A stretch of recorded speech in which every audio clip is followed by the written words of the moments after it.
This is Jason, and he's the category manager here at Whole Foods in Mount Pleasant, South Carolina, across the bridge from Charleston. What an awesome wine department we have here, and you can see the Douglas Green displays. And I was talking to Jason earlier about a really interesting thing he does when he gets these wines in, how he tastes them over a couple or 2 day, 3 period. Why don't you tell us a little bit about what you do? I just like to, when I like to get the wines in, I like to open them day one and see how they drink, because a lot of customers come in and a lot of people don't like to finish the bottle on day one. So what I like to do is I like to get the bottle in, open it day one, see what it drinks like.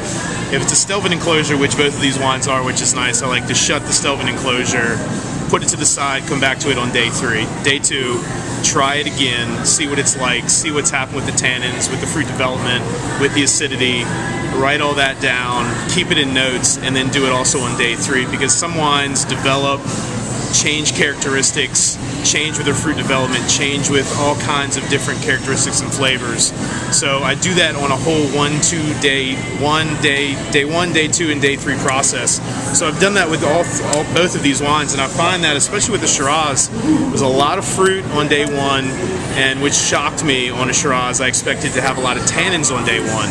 And on day 2, actually, the fruit kind of backed up a little bit, and all of those cinnamon and clove and all the spices really came out in day 2, which really impressed me.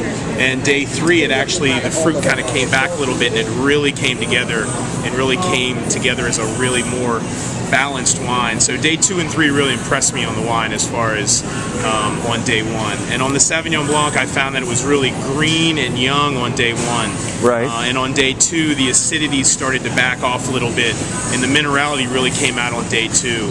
On day 3, of course, with the white wine, it's hit or miss, and on day 3, of course, it was pretty much, I wouldn't say not drinkable, it just wasn't to where it needed to be. But day 2 definitely showed a lot better than on day 1 as far as what I think the wine should drink. Right. You know, that's fantastic that you're doing that. You tend to think in the wine business that you might do that for high-end wines, you know, Bordeaux or Burgundies or expensive Napa Valley Cabernets. But I don't think a lot of people would think about doing that for a value-priced wine, but it's really a smart idea. Well, if a lot of people buy a value-priced wine, there's a lot of people that just buy that, especially with couples. Not everyone in the house drinks. So some people come in here and buy the wine just for either the husband or just the wife. And, you know, some people, I mean, like myself, I may put the whole bottle back myself, but some people may only have one glass and want to make sure that if they spend $10 on a bottle, they want to get that full $10. And some people realize that, you know, $10 in today's economy is a lot to a lot of people. I know if I spend $10, I want to get my $10 out of it. So if I can get $10 over 2 and 3 days, that's worth it to me.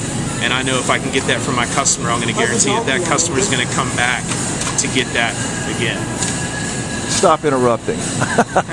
No, that's fantastic. That's great. And do you think at $10 that these wines, these two, the Sauvignon Blanc and the Shiraz, represent value at that? Absolutely. $10 is the perfect price point. I think 10 to 15 is the butter price point in today's economy, where people feel very comfortable putting that out to purchase a wine today.